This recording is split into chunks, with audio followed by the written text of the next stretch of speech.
Bonjour. Il se fait déjà tôt chez certains et tard chez d'autres. Mais une fois de plus que la gloire et l'honneur reviennent à notre Père, à celui qui fait battre notre cœur, à celui qui nous garde toujours en vie, pour la gloire de son nom. Nous sommes aujourd'hui lundi le 6 février. Hier, nous étions dimanche le 5 février. Et dans mon église locale, tous les premiers dimanches du mois, nous prenons la Sainte Seine. La Sainte Seine, c'est la communion fraternelle, c'est le repas du Seigneur. On peut le lire dans la Bible, le dernier repas du Seigneur avec ses disciples. Il a rompu le pain, il a donné à ses disciples et il leur a donné du vin non alcoolisé. Il a dit, prenez ceci en mémoire de moi. Il a dit, chaque fois que vous en prendrez, non seulement vous annoncez ma mort, mais vous annoncez aussi mon retour. Donc, chaque fois que nous prenons la Sainte Seine, c'est la communion. Chaque fois que nous prenons la Sainte Seine, chaque fois que nous posons cet acte, nous devons nous rappeler que Jésus-Christ revient. Il a déjà été là, physiquement, et il reviendra. Donc, la Sainte Seine nous pousse à nous sanctifier. Ne prends pas la Sainte Seine parce que tu as besoin de bénédiction. Non. Prends la Sainte Seine parce que tu veux que Christ s'incarne en toi.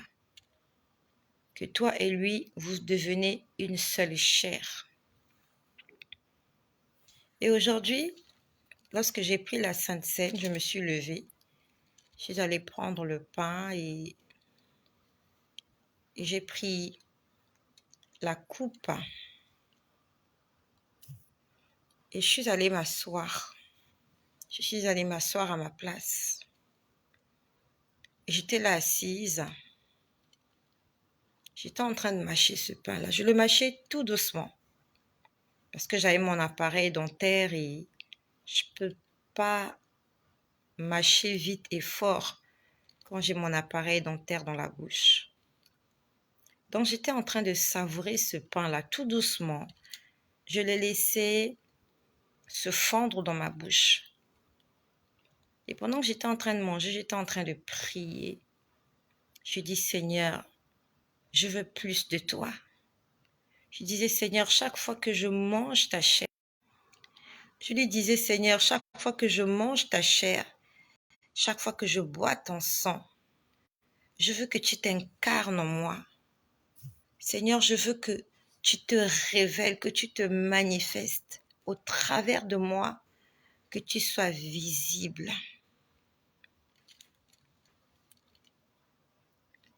Et pendant que j'étais en train de faire cette prière, j'ai vu une saucisse. On est venu me présenter une saucisse. Tu sais ce que c'est qu'une saucisse? Je voyais une saucisse en face de moi. Une saucisse non cuite. Je me suis posé la question, c'est quoi cette saucisse? Et qu'est-ce que cette saucisse fait devant moi? Lorsqu'on te présente une nourriture, c'est pour que tu la manges. C'était une saucisse non cuite. Je me suis posé la question, est-ce que c'est ça le repas du Seigneur? Parce qu'il a dit, mangez ma chair. Il a dit, buvez mon sang. Et là, j'avais de la chair à saucisse en face de moi. Honnêtement, je n'ai pas fait attention à cela. Est-ce que c'est le Seigneur qui me le présentait ou pas? J'en sais rien. Je n'ai pas cherché à demander. Je n'ai pas voulu m'attarder là-dessus. J'avais déjà mangé le pain. J'avais déjà bu la coupe. Et s'il y a des choses spirituelles et surnaturelles qui devaient se passer dans mon corps, que ces choses-là se passent. C'est la première fois que je vois une saucisse après que j'ai pris la Sainte Seine. Peut-être que c'est le Seigneur qui me l'a présenté. Peut-être. Maybe. Maybe. J'ai pas envie de dire que c'était pas une belle image. J'ai vu une saucisse. Mais je suis sûre que mon Dieu qui est fidèle, un jour, il me dira si oui ou non cette saucisse-là, c'est lui qui l'a envoyée. Mais ce qui est sûr, c'est que j'ai pas mangé la saucisse. Et j'ai pas voulu réfléchir à ce sujet. J'ai pas voulu réfléchir. Parce que Dieu n'a pas besoin de mon autorisation pour me bénir. Dieu n'a pas besoin que je comprenne forcément des choses s'il veut me faire du bien, s'il veut m'utiliser. Il n'a pas forcément besoin que je comprenne pourquoi il le fait, comment il le fait. Nous devons demander au Seigneur le discernement et la sagesse. Au mois de janvier, et je me suis rappelé de ça tout à l'heure, lorsque je m'apprêtais à faire ce partage. Au mois de janvier, ça s'est passé toujours un dimanche. Qu'est-ce qui se passe des choses à l'église? Raison pour laquelle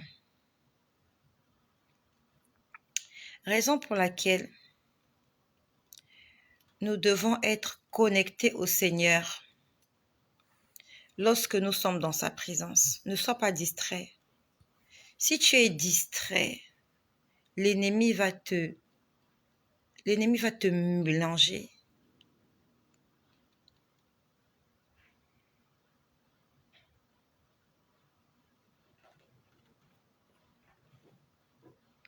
L'ennemi va te mélanger, va te moudre en farine.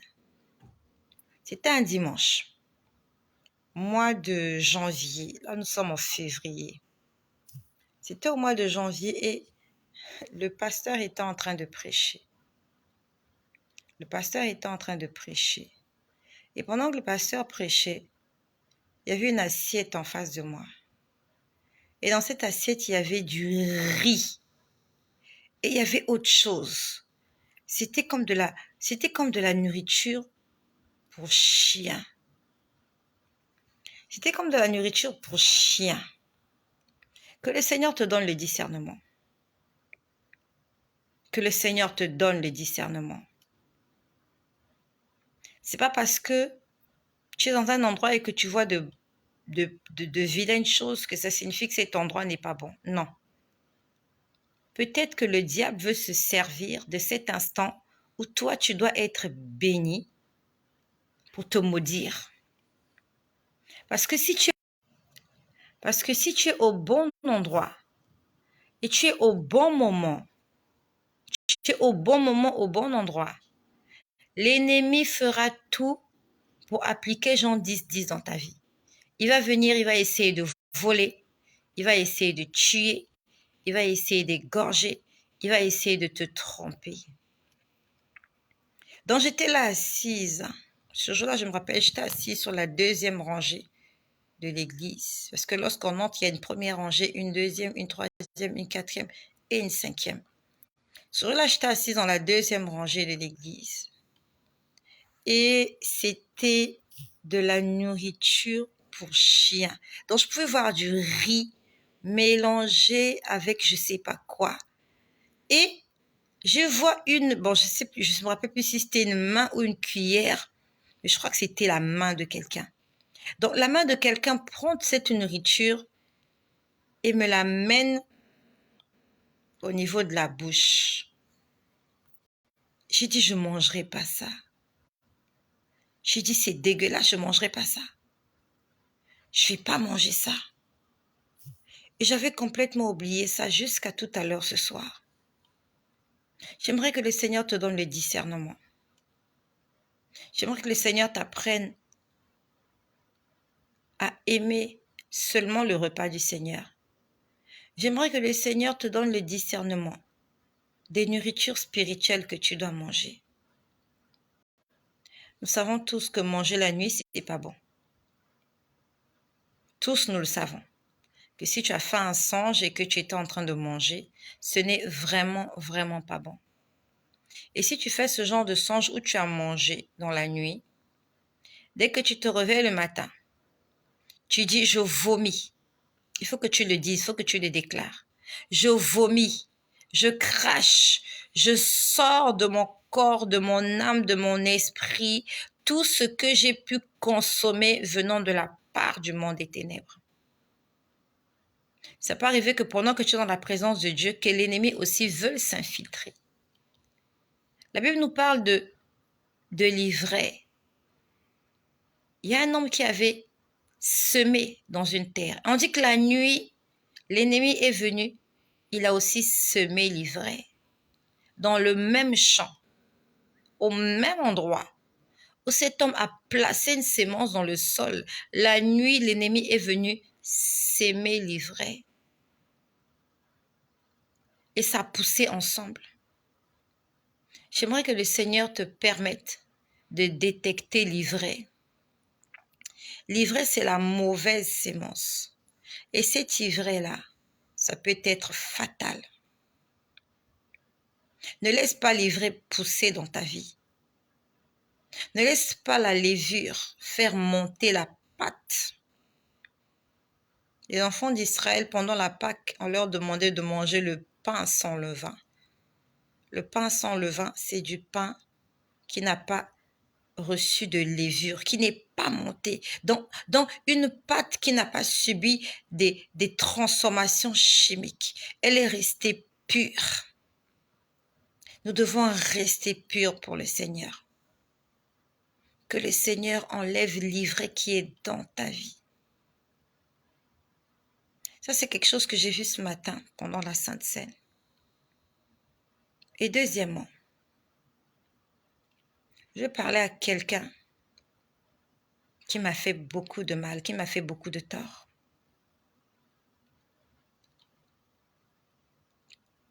Tu as reçu de l'argent. Tu as reçu des promesses. On t'a promis un rang, une place plus élevée. Et on t'a demandé en échange de faire du mal à des gens. Il y a des gens qui sont privés de leurs moyens de subsistance à cause de toi. Juste à cause de toi. Parce que tu as eu des promesses. Le Seigneur m'a dit, tu ne resteras pas longtemps à cet endroit. Je ne sais pas si cette personne va écouter ce message. Et même si cette personne n'écoute pas ce message, j'aimerais te dire, ne fais pas de quelqu'un. Ne fais pas de mal à quelqu'un. Ne souhaite pas la mort de quelqu'un. Et si tu l'as souhaité une fois, demande pardon. Ça peut arriver qu'on soit fâché contre quelqu'un et qu'on lui souhaite tout le malheur du monde. Ça peut arriver. Tu es énervé, tu es hors de toi et tu dis des choses qu'il ne faut pas dire, tu penses des choses qu'il ne faut pas penser. Ça peut arriver. Nous tous, une fois, on s'est mis en colère. Plus d'une fois, on s'est mis en colère. Et quand on est en colère, on dit des choses méchantes.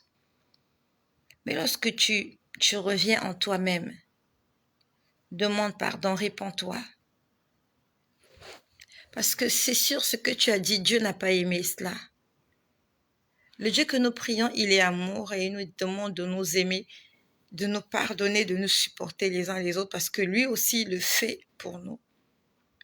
Donc si il est arrivé dans ton parcours d'avoir maudit quelqu'un dans ton cœur, d'avoir dit des choses, d'avoir souhaité qu'il meure, qu'elle meure, que ses enfants meurent, que son mari meure.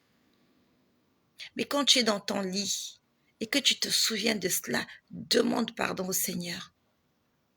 Parce que ce que tu as souhaité pour l'autre, peut-être que quelqu'un aussi le souhaite pour toi. Que tu meurs, que ton mari meure, que ta femme meure, que tes enfants meurent, que votre maison prenne feu. Demande pardon au Seigneur. Il y a quelqu'un qui m'a fait du mal. Il y a des gens qui m'ont fait du mal. Il y a des gens qui m'ont déçu. C'est la nature humaine. Mais ils m'ont déçu. À la limite, ils ne m'ont pas déçu. Ils nous ont vendus aux enchères. Il y a des gens là dehors, des hommes, des femmes, respectés, respectables. Mais tout ce qui sort de leur bouche, ce n'est que du mensonge. Et ils mentent en plein jour. Ils te regardent dans les yeux et ils mentent. Il ment.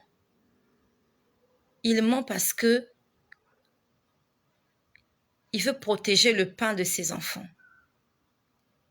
Elle ment parce qu'elle veut protéger l'avenir de ses enfants. Elle se dit, si je ne mens pas, je perds mon boulot. Et en mentant, la personne expose, en fait pas expose, la personne vend les autres, trahit les autres, même pas trahit, la personne vend. Parce que c'est même pas une trahison, c'est hypothéquer l'avenir des autres. Il y a des gens comme ça que tu vas rencontrer. Ils sont prêts à mentir. Ils seront prêts à hypothéquer ta vie parce qu'elle a la vie de ses enfants à sauvegarder. Elle va pas hésiter de dire des choses sur toi, de dire des choses qui sont fausses, juste parce que ses enfants doivent aller à l'école et doivent terminer leurs études. Elle se fiche pas mal de ce que tu seras après ça. Il se fiche pas mal de quoi tu vas manger après. Ce sont ses intérêts.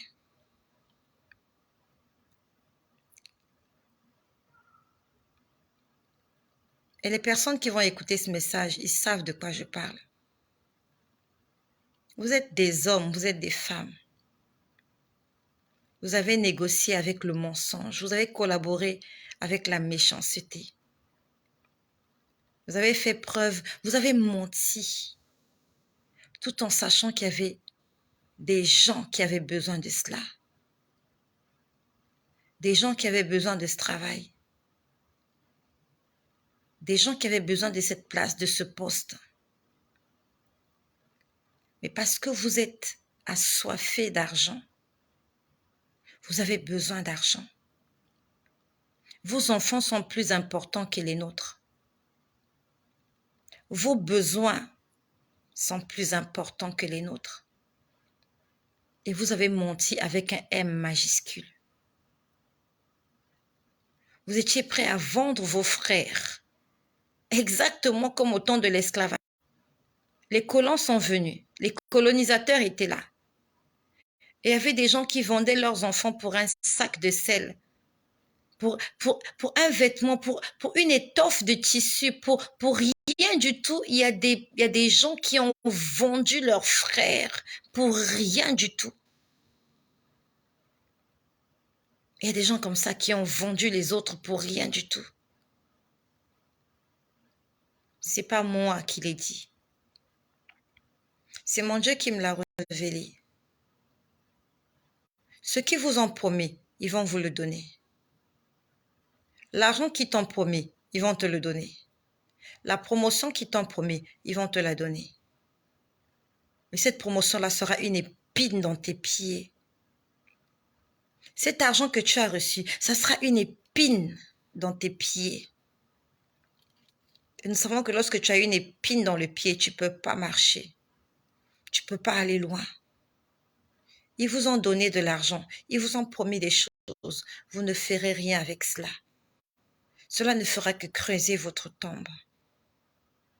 Parce que j'ai entendu, il y a quelqu'un, en fait, c'est un code. Dieu parle souvent en parabole. Dans votre complot-là, le Seigneur m'a dit, il y a quelqu'un qu'on va affecter à Dubaï. C'est pas qu'on va t'affecter à Dubaï. Tu n'iras pas travailler à Dubaï. J'ai entendu, on va l'affecter à Dubaï. C'est pas Dubaï en fait. En fait, la spécificité de Dubaï, c'est que c'est une très belle ville. C'est une très belle ville, mais sauf que il fait chaud à Dubaï. À Dubaï, c'est un désert chaud. Les édifices sont beaux, sont parfaits, mais il fait chaud. Et si tu n'es pas habitué, tu ne peux pas rester à Dubaï longtemps. Tu as déjà été à Dubaï? Moi, j'y ai été 2 fois. À part la beauté, j'ai pas supporté la température. Donc, on va te mettre dans un endroit beau, où tes yeux vont se réjouir de ce que tu vois, mais ce que tu vas sentir dans ta chair, tu vas pas aimer. Dieu est en train de me dire, ils vont vous placer à Dubaï.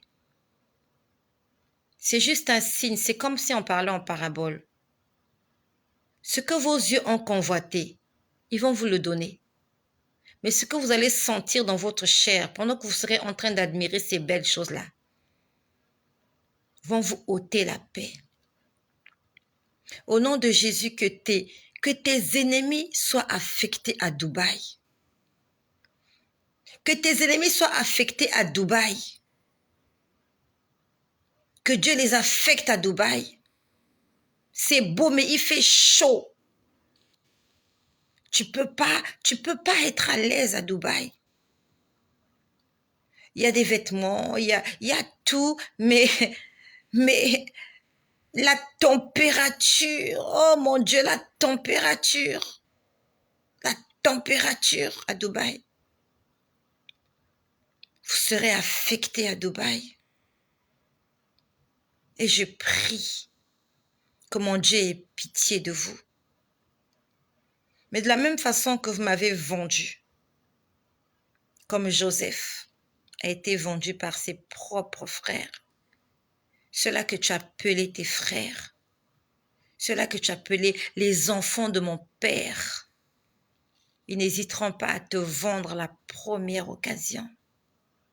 Mais que Dieu transforme cette trahison en bénédiction. Le mal qu'ils t'ont fait, le mal qu'ils ont voulu te faire, personne ne mourra. Nous allons vivre longtemps, jusqu'à ce que vous puissiez me voir, moi, à la tête de l'Égypte. Je vais commander l'Égypte et vous en serez témoins. Parce que mon Dieu ne ment pas. Mon ami, ne fais pas de mal à quelqu'un. Toutes les personnes qui m'ont fait du mal, Dieu les a confondus. Soit ils sont pauvres et malheureux dans leur maison, soit ils sont morts. C'est pas pour autant dire que je suis une personne extraordinaire. Non, je ne suis pas extraordinaire. Juste que Dieu a mis quelque chose en moi. Et lorsque quelqu'un vient vers moi, je dis à cette personne, ne me fais pas de mal. Si tu sens que tu as envie de me faire du mal, éloigne-toi de moi. Parce que dès mon bas âge, tous ceux qui m'ont fait du mal, Dieu les a punis. Dans la Bible, il est écrit, je bénirai ceux qui te béniront. Je maudirai ceux qui te maudiront. Cette parole-là, c'est pour moi. Je ne l'ai pas choisie, mais cette parole-là m'accompagne. Je n'ai pas besoin de déclarer quelque chose contre quelqu'un.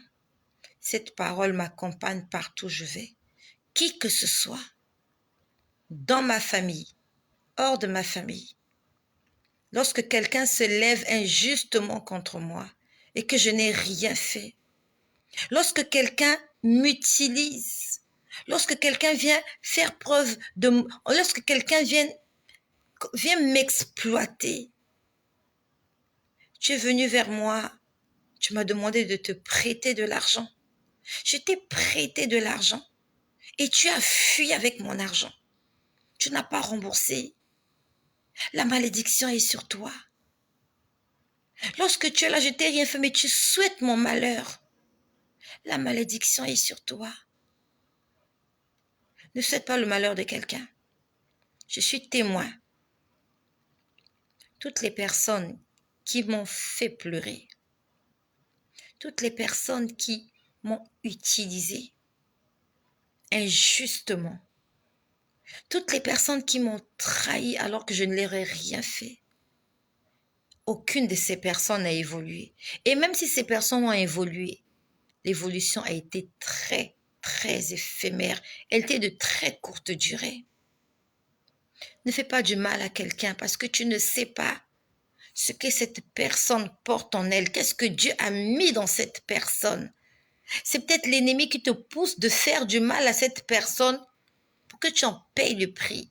Et toi, comme tu n'as pas de sagesse, pas de discernement, voilà comment tu te mets à comploter contre quelqu'un. Tu te mets à souhaiter la mort de quelqu'un. Tu te mets à souhaiter le péril de quelqu'un parce que tu dois t'acheter une voiture, parce que tu dois aller en vacances avec ton mari et tes enfants, parce que tu dois finir de construire ta maison. Et tu hypothèques l'avenir des autres pour ça, parce que tu ne vois que tes intérêts. Alors que la Bible nous dit que celui qui aime, c'est celui qui sait se sacrifier pour les autres. Tu sais, se sacrifier pour les autres, tu sais ce que c'est? C'est être la voix des sans-voix. C'est parler en faveur de ceux qui sont opprimés, de ceux qui sont négligés dans la société, de ceux qui sont oubliés, de ceux pour qui les droits sont lésés. C'est ça l'amour. L'amour, c'est pas aller dire oui, mais il mérite. Elle mérite. Elle mérite, oui, elle a mérité. Eh ben oui, mettez-la sur la potence, pondez-la, pondez-le. C'est pas ça l'amour. Et quand tu le fais, Dieu ne te regarde plus. Tu ressembles à ton père, le diable. Il n'a aucun amour dans son cœur.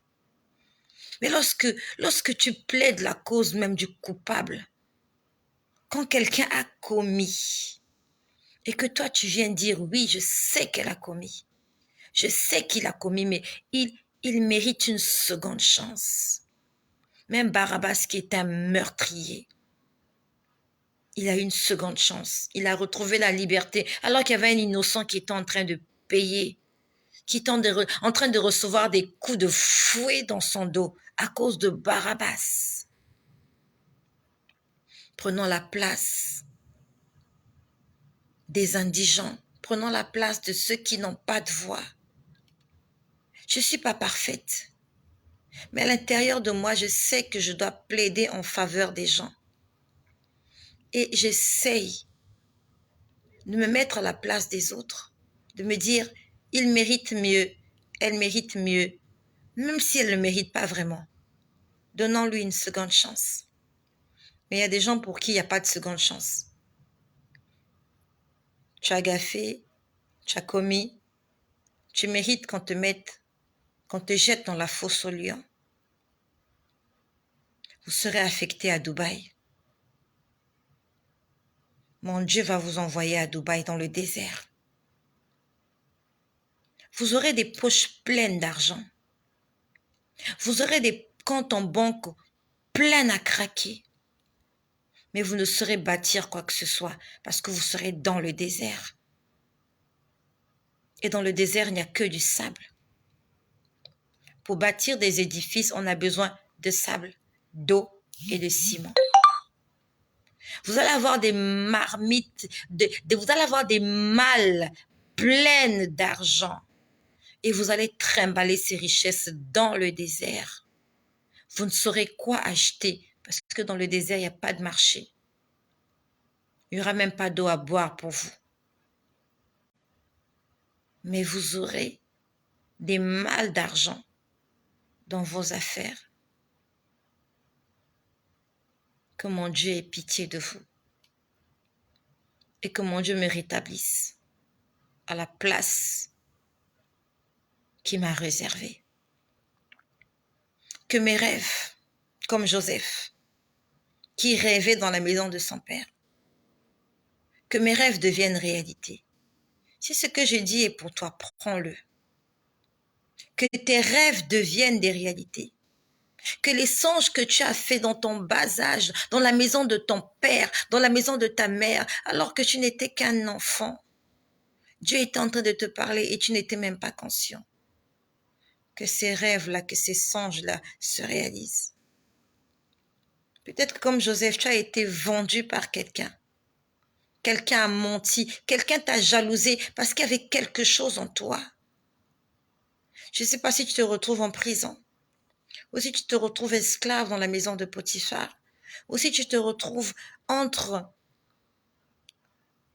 Canaan et l'Égypte, tu as été vendu à 10 pièces d'argent et tu es là avec tes bourreaux, avec ceux qui t'ont acheté et tu te diriges dans un pays inconnu. Que le Seigneur te fortifie parce que c'est dans ce pays-là que la gloire de Dieu va éclater dans ta vie. N'abandonne pas le Seigneur. Quand on lit l'histoire de Joseph, Joseph n'avait jamais renié le Dieu de ses pères. Joseph est resté connecté à Dieu. Le Seigneur l'accompagnait partout. On dit que Dieu était avec lui. Même quand nous traversons la vallée de l'ombre de la mort, nous avons été vendus par nos frères, nous avons été vendus par des collègues, nous avons été vendus par nos amis, nous avons été vendus par ton mari. Ton mari t'a vendu, ta femme t'a vendu aux enchères, tes enfants t'ont vendu, tes parents t'ont vendu. N'abandonne pas le Seigneur. Parce que le mal qui t'ont fait, Dieu va le convertir en bien. Parce que toute chose concourt au bien de ceux qui aiment Dieu. S'il y a quelqu'un qui t'a vendu quelque part, si quelqu'un t'a vendu et que toi tu es resté connecté à Dieu, l'acte que la personne là a fait, Dieu va le transformer en bien. Parce que tu es resté attaché au Dieu qui est fidèle. Même si à un moment donné, tu t'es écarté de la destinée que Dieu avait tracée, parce qu'il y a quelqu'un qui s'est mis au travers de ton chemin. Tant que tu resteras fidèle, le Dieu qui t'a fait ses promesses, il va les réaliser. Dieu va confondre mes ennemis. Dieu va les confondre. Et je prie qu'ils ne meurent pas. Vous n'allez pas mourir. Ce serait trop beau que vous puissiez mourir sans me voir m'élever. Vous serez témoin de mon élévation. Quand Dieu m'élèvera, vous allez vous rappeler de tout le mal que vous m'avez fait. Et lorsque vous allez me retrouver en face sur votre chemin, comme les frères de Joseph, vous allez vous prosterner. Pour m'adorer. Et lorsque vous allez me rencontrer sur votre chemin, dans peu de temps, comme les frères de Joseph, vous viendrez vous prosterner. Vous ne viendrez pas vous prosterner devant moi. Vous allez vous prosterner devant le Dieu que je prie. Parce que c'est celui-là qui élève. Il tire quelqu'un de la poussière. Il tire quelqu'un de la boue. De là où tu n'étais rien. Et il te place à la table des rois. C'est ce que mon Dieu fait. Et c'est ce que mon Dieu fera pour moi. Pendant que vous serez à Dubaï, moi je serai près des eaux paisibles. Parce que c'est là que me conduira le bon berger.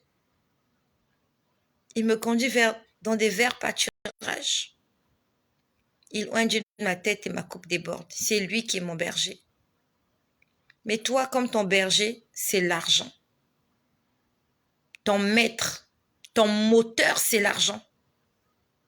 Parce que tu dois nourrir ta femme et tes enfants. Tu dois nourrir tes enfants. Tu dois payer tes factures.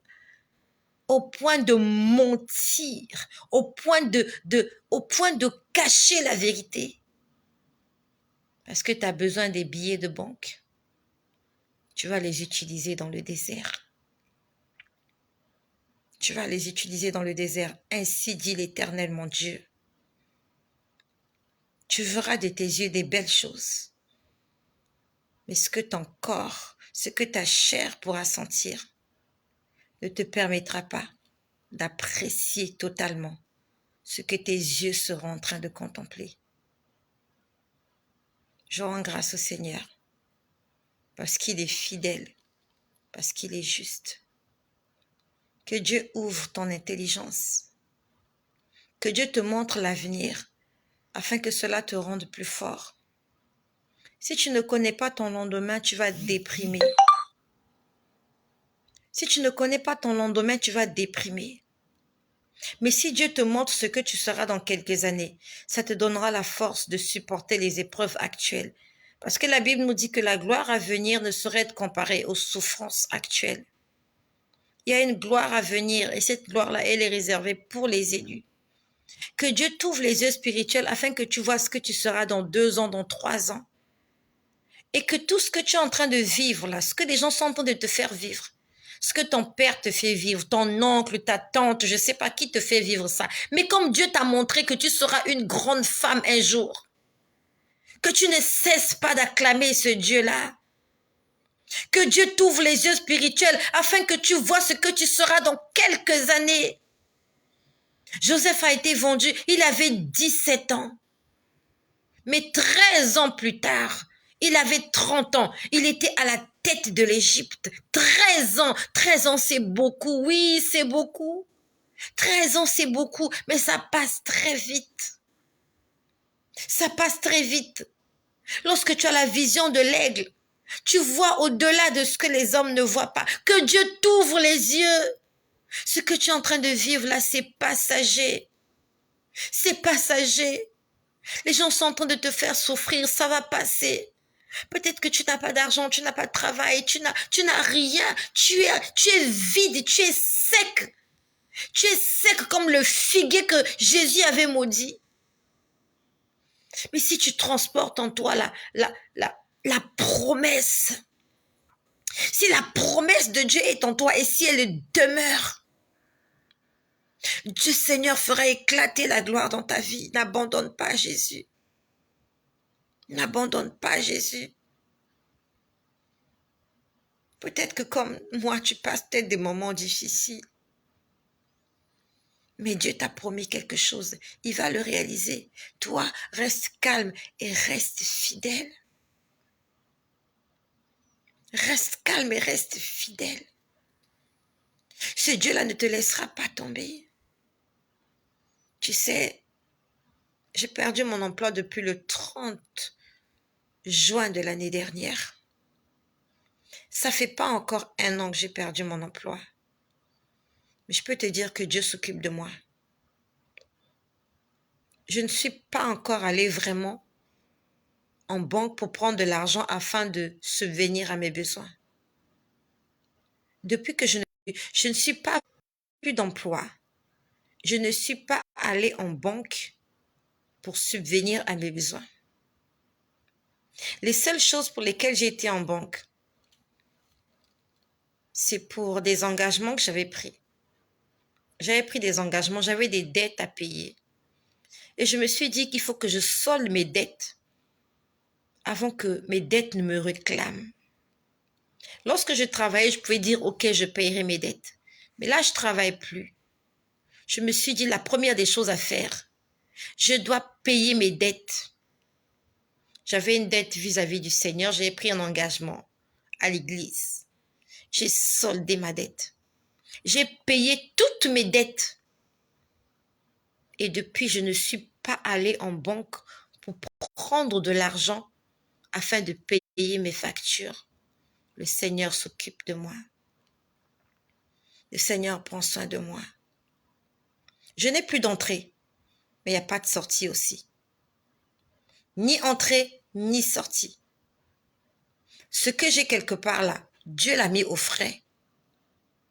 Et là où je suis, il est en train de s'occuper de moi.